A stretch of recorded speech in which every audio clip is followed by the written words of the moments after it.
Everyone, welcome to this channel. तो यहाँ पे आज मैं डिस्कस करने वाला हूँ एनटीए अभ्यास जो आपका ऐप है उसमें से जो फुल सिलेबस के मॉक टेस्ट हैं वो हम यहाँ पे डिस्कस करने वाले हैं। इससे पहले भी हम ढेर सारे सवाल जो हैं डिस्कस कर चुके हैं, बहुत सारे सवाल डिस्कस कर चुके हैं एनटीए के। यदि आप अभी तक चेकआउट नहीं कर पाए उनको तो हमारे चैनल पर nkcsir_IITD पर आप जाइए, प्लेलिस्ट सेक्शन पर आप जाएंगे तो वहां पे आपको मिलेगा एनटीए अभ्यास नाम की प्लेलिस्ट मिलने वाली है, एनटीए अभ्यास। ठीक है, तो वो आप चेकआउट कर सकते हैं। उसमें ढेर सारे इंपॉर्टेंट सवाल हैं जो बहुत ज्यादा इंपॉर्टेंट होंगे जेईई मेन के लिए। ठीक है, तो आप जरूर प्रैक्टिस कीजिए उन सारे सवालों की। और हम दोबारा से अपना फेज 2 जो है इसका स्टार्ट करने जा रहे हैं। नेक्स्ट क्वेश्चन हमारे पास है कुछ इस तरीके से, When a mass is rotated in a plane about a fixed point, its angular momentum is directed along the, चार ऑप्शंस आपको दिए होंगे। तो ये एक बहुत ही ज्यादा एक फंडामेंटल क्वेश्चन है जो आपको आना ही चाहिए और रोटेशन से लिया हुआ है।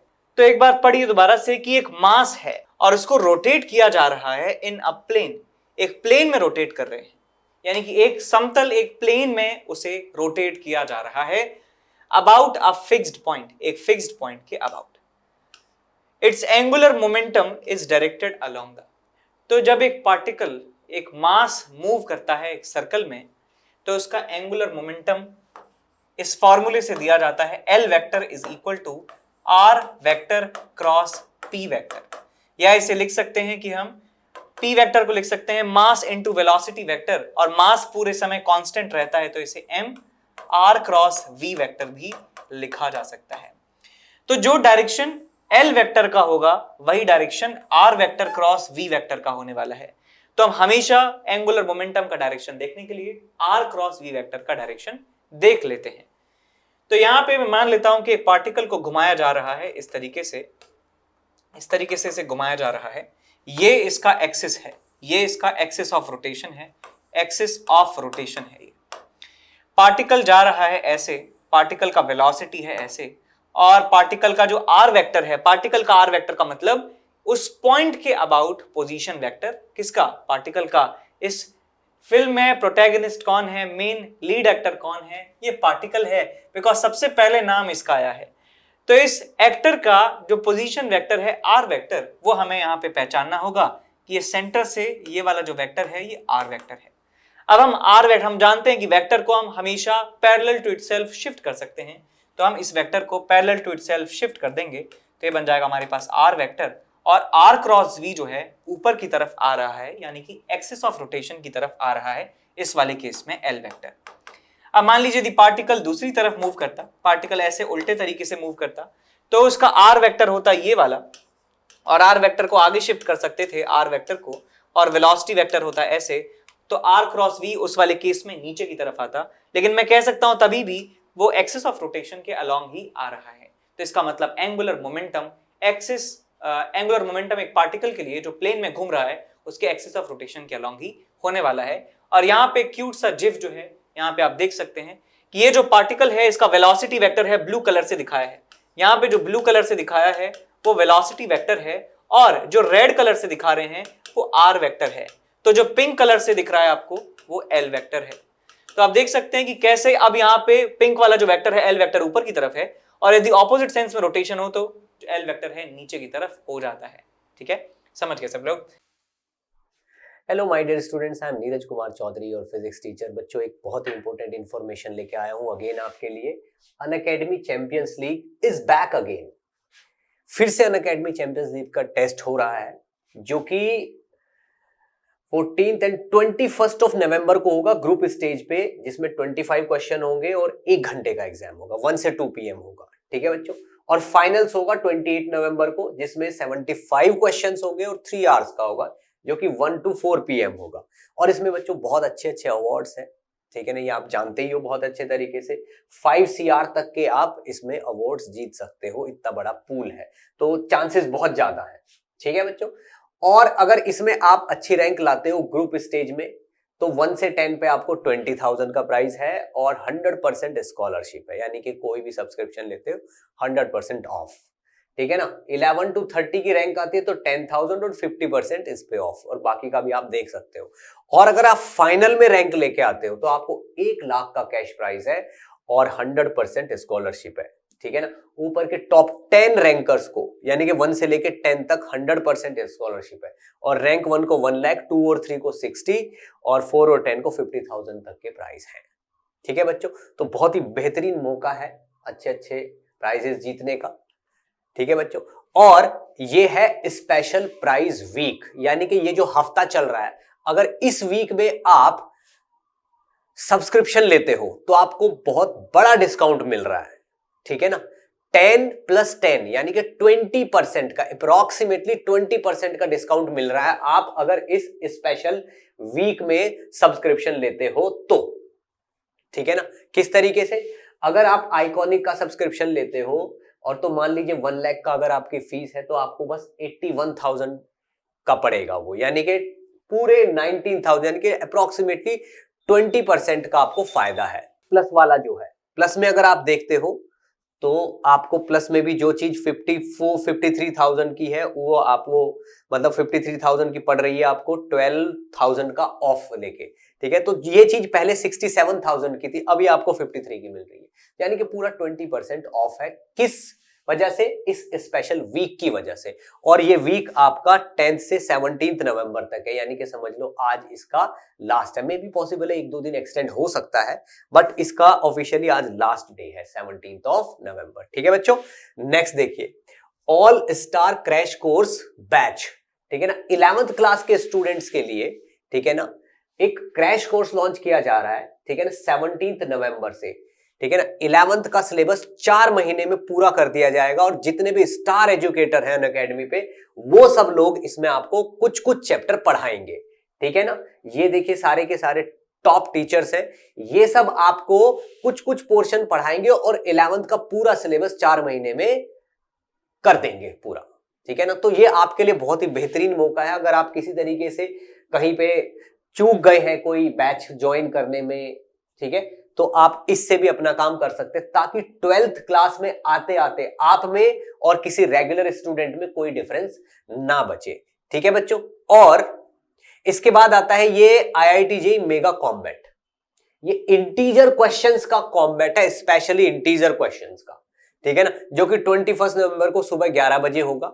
60 मिनट्स में 21 इंटीजर क्वेश्चन होंगे, ठीक है ना। और ये लेटेस्ट IIT JEE पैटर्न पे बेस्ड है। अगर आप इसमें बहुत अच्छा करते हो तो टॉप 50 रैंकर्स को और 500 लकी पार्टिसिपेंट्स को बहुत अच्छे अच्छे सरप्राइज गिफ्ट मिलने वाले हैं।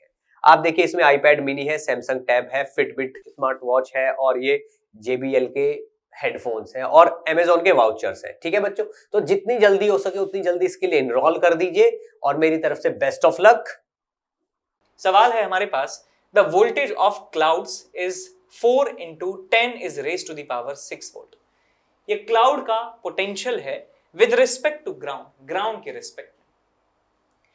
इन a lightning strike lasting 100 millisecond, a charge of 4 coulomb is delivered to the ground. The average power of lightning is assume complete discharge। तो हम जानते हैं कि थंडरस्टॉर्म का जो मैकेनिज्म है वो क्या होता है कि जो क्लाउड्स हैं और जो ग्राउंड है उनके बीच में पोटेंशियल डिफरेंस इतना ज्यादा बढ़ जाता है कि जो यहां से इलेक्ट्रॉन है वो चीरते हुए, इलेक्ट्रॉन जो है चीरते हुए वो फ्लो होने लग जाते हैं एयर में, और उस फिनोमेना को ही हम कहते हैं क्या, उसे लाइटनिंग स्ट्राइक कहा जाता है, लाइटनिंग बोल्ट उसे हम कहते हैं। तो जैसे आप इस डायग्राम में देख सकते हैं कि जो है लाइट जो है वो इलेक्ट्रिसिटी जो है वो फ्लो हो रही है क्लाउड्स और जमीन के बीच में। तो यहाँ पे मैं मान लेता हूँ कि जो जमीन है यहाँ का पोटेंशियल 0 के बराबर है, ठीक है। तो इन क्लाउड्स का पोटेंशियल कितना हो जाएगा, क्लाउड्स का पोटेंशियल हो जाएगा बेटा 4 × 10⁻6, 4 × 10⁻6। इस समय मैं बात कर रहा हूं, ये हमारे पास पोटेंशियल है इन दोनों की। अब इस पर एक्सेस चार्ज है, इस पर एक्सेस चार्ज है। तो चार्ज हम जानते हैं पॉजिटिव चार्ज के बारे में कि वो हायर पोटेंशियल से लोअर पोटेंशियल की तरफ फ्लो होता है। तो ये वाला जो चार्ज है वो नीचे की तरफ आता जाएगा, और जैसे जैसे चार्ज नीचे की तरफ आएगा इसका पोटेंशियल धीरे धीरे कम होता जाएगा। ये बात आपको ध्यान रखनी है कि जैसे जैसे चार्ज यहाँ पे यहाँ आएगा वैसे वैसे जो इसका पोटेंशियल डिफरेंस है वो कम होता जाएगा। बस मुझे इतना पता है कि जो टोटल चार्ज है वो टोटल चार्ज जो फ्लो हो रहा है इसको पूरा चार्ज को यहां से यहां ट्रांसफर करने में जो चार्ज लग रहा है वो है 4 कूलम के बराबर, 4 कूलम के बराबर। और जो टाइम इस पूरे प्रोसेस में लगा है वो कितना है 100 मिली सेकेंड यानी 0.1 सेकेंड के बराबर है। तो आप बेटा इसे समझिए कि एक पैरेलल प्लेट कैपेसिटर है, पैरेलल प्लेट कैपेसिटर है ये, और ये दो प्लेट्स हैं कैपेसिटर की, ठीक है। तो मैं यहां पे लिख सकता हूं कि पावर क्या होता है, पावर होता है हमारे पास वर्क अपॉन टाइम, या कह सकते हैं कि ये एनर्जी अपॉन टाइम। तो ये इसके पास स्टोर्ड एनर्जी कितना है अभी, हाफ CV स्क्वायर के बराबर में लिख सकता हूं, और टाइम कितना लग रहा है डेल्टा टी के बराबर। अब कैपेसिटेंस कैसे निकालें इस पूरे सिस्टम का, कैपेसिटेंस निकालने के लिए हमें देखिए चार्ज पता है पूरा इस प्लेट पर चार्ज कितना है, और मुझे पोटेंशियल डिफरेंस पता है। तो मैं कह सकता हूं कि कैपेसिटेंस जो है वो होता है C = Q/V। और यदि मैं कैपेसिटेंस निकाल लेता हूं तो ये डिपेंड नहीं करता कि चार्ज कितना भी हो, पोटेंशियल कितना भी हो, हमें किसी भी टाइम पर चार्ज और पोटेंशियल का डिफरेंस पता चल जाए, हमें कैपेसिटेंस पता चल जाएगा, और ये ज्योमेट्री और मीडियम पे डिपेंड करता है। तो मानते हुए कि अर्थ का सरफेस का ज्योमेट्री और इन क्लाउड्स का ज्योमेट्री चेंज नहीं होता है, और इनके बीच का मीडियम भी चेंज नहीं होगा आसानी से, तो ये वाली जो क्वांटिटी है कांस्टेंट रहने वाली है। तो मैं कभी भी किसी भी इंस्टेंट पे चार्ज पता लगा लूं और किसी भी इंस्टेंट पे पोटेंशियल डिफरेंस पता लगा लूं तो उनका रेशियो मुझे कैपेसिटेंस दे देगा, और वो कांस्टेंट रहेगा। तो भाई मुझे इनिशियल पता है, इनिशियल चार्ज है 4 कूलम, और वोल्टेज कितना है 4 × 10⁶। तो मुझे यहां से कैपेसिटेंस मिल चुका है इस पूरे सिस्टम का। तो कैपेसिटेंस की वैल्यू यहां पे पुट कर दीजिए, आपका काम जो है हो जाता है, आपका काम यहां पे हो जाता है। तो आंसर हमें मिलेगा हाफ CV स्क्वायर में हाफ C है हमारे पास 4 × 10, 4 से 4 उड़ा दीजिए, 10⁻⁻6 हो गया, 10⁻⁻6 10⁻⁻6 इंटू V स्क्वायर यानी कि 16 × 10⁻12, और नीचे आ जाएगा आपके पास टाइम विच इज 0.1। तो 2 से चला गया ये 8 बार, 10⁻⁻6 से ये +6 बार चला गया, और ये बन जाएगा ऊपर एक पावर और बन जाएगा 10⁻+7 हो जाएगा। सो 8 × 10⁻7 जो है वॉट में हमें आंसर मिलने वाला है। इसको आप ऐसे लिख दीजिए 80 × 10⁻6 वॉट। अब 10⁻6 का मतलब होता है मिलियन या मेगा कह सकते हैं, तो ये 80 मेगावाट हो जाएगा। 80 मेगावाट जो एवरेज पावर है वहां पे हमें मिलने वाली है। समझ गए? इस तरीके से सवाल को आप कर सकते हैं। आगे चलते हैं अगले सवाल की तरफ। सवाल नंबर 18 हमसे कहता है कि दो स्मॉल स्फीयर्स हैं, each of mass m and charge q are tied from the same rigid support with the help of silk threads of length L. They make angle theta with the vertical as shown in the figure. If length L is decreased, then the angle theta with the vertical will increase, decrease, will not increase, मतलब कुछ नहीं होगा, या none of these, ऐसा आपसे पूछा गया है। तो बहुत ज्यादा ऐसे मन कर रहा है कि फटाफट से फ्री बॉडी डायग्राम बना के ये फोर्सेस को बैलेंस कर दूं, और फिर डिपेंडेंसी देखूं कि इन लेंथ की डिपेंडेंसी थीटा के साथ किस तरीके से आ रही है, और फिर वहां से मैं एक्यूरेटली मुंह पे मार सकूं सामने क्वेश्चन वाले के कि यार ये है वेरिएशन थीटा का लेंथ के साथ। लेकिन हमें इस अर्ज को कंट्रोल करना है, हमें रहना है काम एंड कंपोज्ड एग्जाम में, हमें काम और कंपोज रहना है। तो आप सोच के देखिए बेटा, यदि लेंथ को डिक्रीज कर दिया जाएगा तो ये कैसे आपको दिखाई देगा, कैसा डायग्राम आपको दिखाई देगा। आप देख सकते हैं कि यहां पे मैं इनको रब कर देता हूं और इसे छोटा कर देता हूं, यानी कि जो चार्जेस हैं लेंथ कम होने के बाद ये चार्जेस जो हैं ऊपर चढ़ जाएंगे, ऊपर चढ़ जाएंगे चार्जेस जो हैं ऊपर चढ़ जाएंगे, और कुछ इस तरीके से आपको दिखने वाला है ये स्ट्रक्चर। तो यहां पे सेपरेशन ज्यादा था, यहां पे सेपरेशन कम है, और सेपरेशन कम होता है तो बताइए एकमात्र ऐसा फोर्स है जो तुरंत ही बढ़ने लग जाएगा। तो डिस्टेंस कम करने पर इलेक्ट्रोस्टैटिक रिपल्शन जो है वो बढ़ने लगेगा, और मैं कह सकता हूं बड़े कॉन्फिडेंस के साथ कि ये जो है हमारे पास जो चार्जेस हैं वो इस तरीके से आ जाएंगे, और फिर उसमें टेंशन भी चेंज हो जाएगा ऑटोमेटिकली। ठीक है, यहां पे टेंशन ज्यादा होगा और ऊपर जाने पर टेंशन और भी ज्यादा कम हो जाएगा, और जैसे जैसे चार्जेस दूर जाते जाएंगे टेंशन और भी कम हो जाएगा, टेंशन फ्री हो जाएंगे। अच्छा, नीचे गिरने का खतरा कम होता जा रहा है, जमीन से जितना जितना पास है उतना ज्यादा टेंशन बढ़ रहा है यहाँ पे, और जमीन से दूर जाते जा रहे हैं तो टेंशन घटता जा रहा है। तो भाई यहाँ आप देख लीजिए कि थीटा जो है पहले इतना सा था, अब थीटा जो है बढ़ के इतना हो गया है, इसका मतलब थीटा लेंथ के साथ जो है इनवर्सली प्रोपोर्शनल है कि लेंथ को हम घटाएंगे तो थीटा की वैल्यू इंक्रीज होने वाली है, तो थीटा आंसर आ जाएगा इंक्रीज होगा। ठीक बात, समझ गए? सवाल में आपको दिया हुआ है कि एक 1 लीटर ग्लास फ्लास्क है, it contains some mercury, it is found that at different temperatures the volume of air inside the flask remains the same, what is the volume of mercury in this flask if coefficient of linear expansion, coefficient of linear expansion यानी कि alpha आपको दिया हुआ है यहां पे, while the volume expansion of mercury is this, और यहां पे मरकरी के लिए गामा की वैल्यू दी हुई है। तो हमें एक कंडीशन दी हुई है कि जो एयर है उस फ्लास्क में उसका वॉल्यूम चेंज नहीं होता है, तो हमें बताना है क्या कि कितना मरकरी का वॉल्यूम उस कंटेनर में प्रेजेंट था। तो सवाल को समझने के लिए मैं यहाँ पे डायग्राम 2 बना रखा हूं, और इन दोनों डायग्राम्स में 2 फ्लास्क दिए हुए हैं। एक है फ्लास्क हमारे पास ऐसा, और दूसरा फ्लास्क है हमारे पास ये, दूसरा फ्लास्क है कुछ ऐसा, लाइक दिस। तो क्लियरली आप देख सकते हैं कि जो लेफ्ट में जो फ्लास्क है वो छोटा है और राइट में जो फ्लास्क है वो बड़ा है। तो ऐसा क्यों हुआ है? बिकॉज जब हम हीट करते हैं सॉलिड्स को तो वो एक्सपेंड होते हैं। तो यहाँ पे ये बॉटल को जब हीट किया गया तो बॉटल का टेम्परेचर भी इंक्रीज हो रहा है, और इसके अंदर जो मरकरी है उसका टेम्परेचर भी इंक्रीज हो रहा है।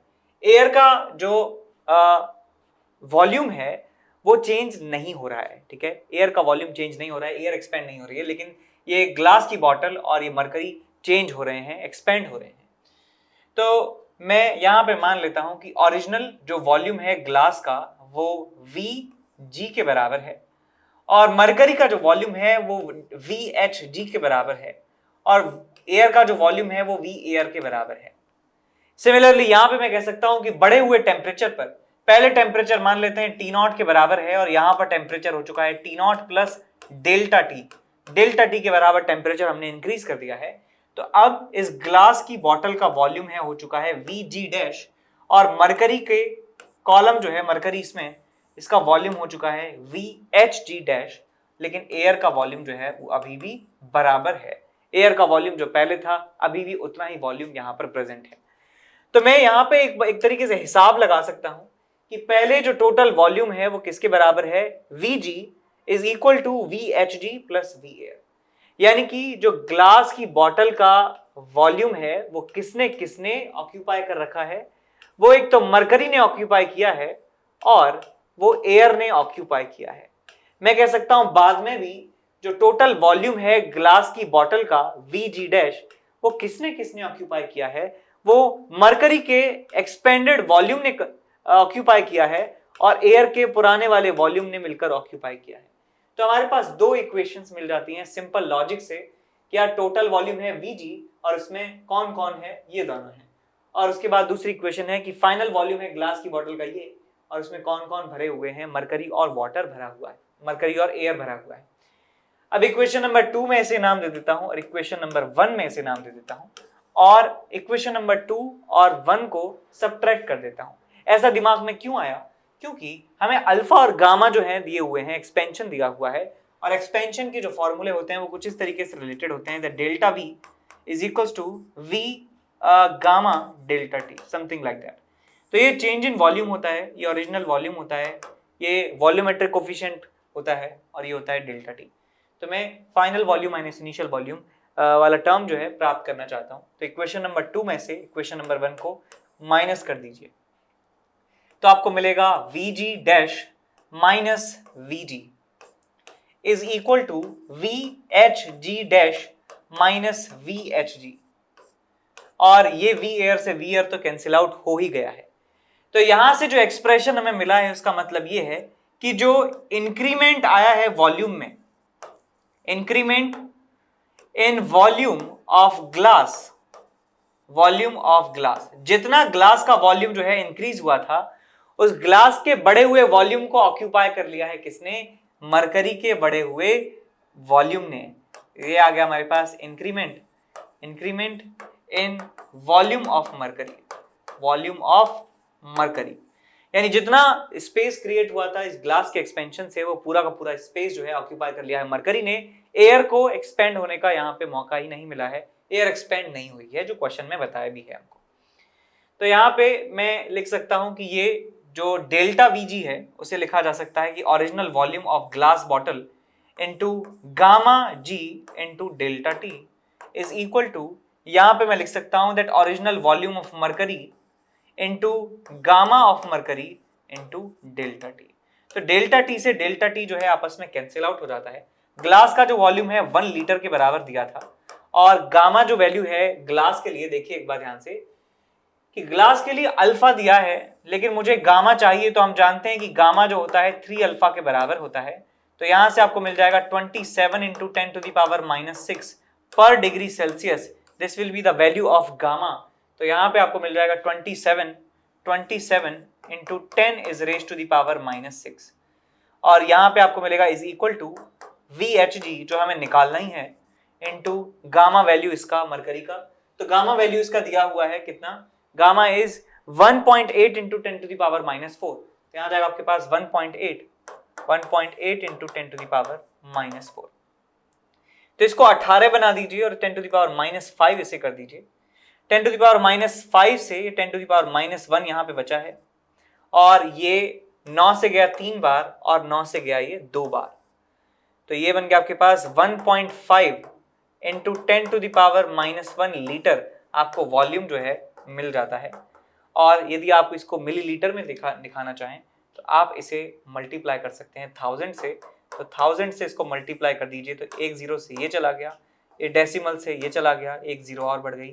सो 150 ml या 150 सेंटीमीटर क्यूब आप यहाँ पे आंसर रिपोर्ट कर सकते हैं।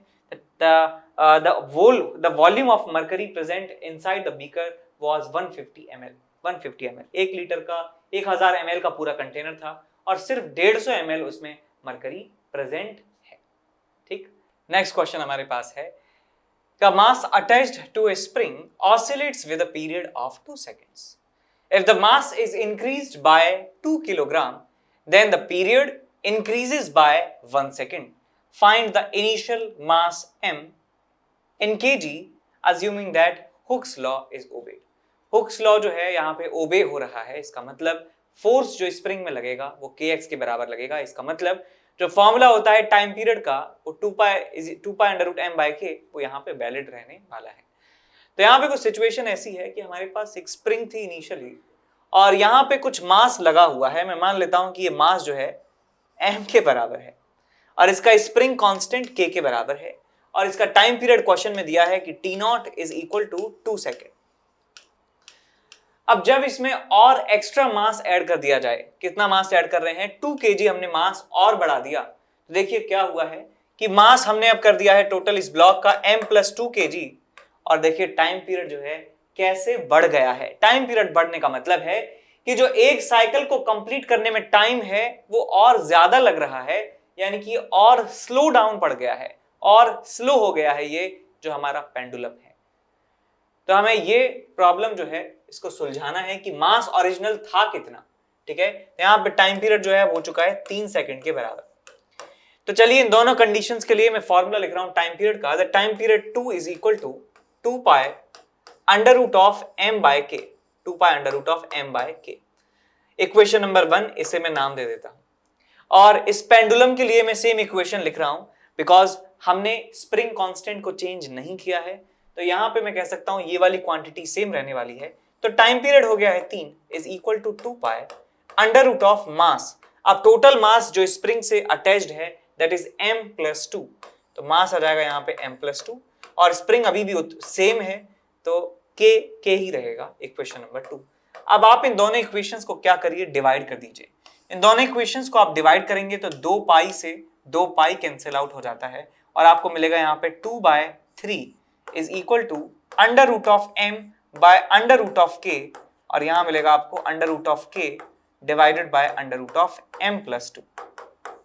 तो अंडर रूट k से under root k cancel out हो जाता है, आपको मिलेगा यहाँ पे 4/9 is equal to m/m+2। Cross multiply कर दीजिए इन दोनों को आपस में, तो क्रॉस मल्टीप्लाई आप इनको करेंगे तो आपको मिलेगा 4 times m plus 8 is equal to 9 times m। तो यहां से 5 टाइम्स m आपको मिलने वाला है 8 के बराबर, तो m की वैल्यू मिल जाएगी आपको 8/5 के बराबर। 5 से गया है एक बार, बचे आपके पास 3, सो 1.6 आपको यहाँ पे ओरिजिनल मास की वैल्यू मिल जाती है। तो जो ओरिजिनल मास था इस वाले सिस्टम में वो कितना था, 1.6 kg के बराबर, और यही आपसे पूछा गया है। तो हमारा आंसर कितना हो जाएगा, 1.6। ठीक, समझ में आया?